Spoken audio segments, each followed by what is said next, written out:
موضوع العلامات التجاريه من الموضوعات المهمه لاي صاحب شغل، اي صاحب عمل عنده علامه تجاريه وهو بيسجلها او هو بينشئها من البدايه.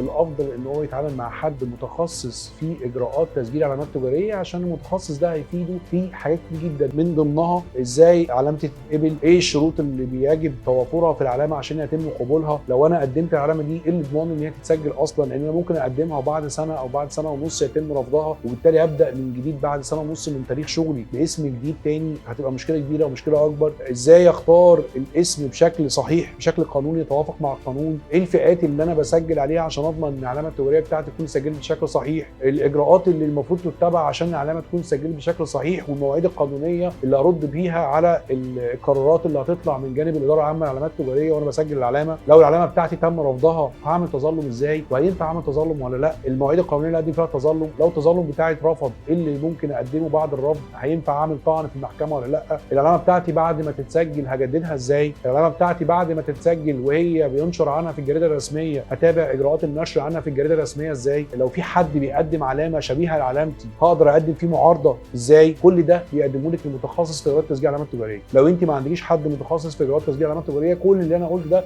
مش هيتعمل.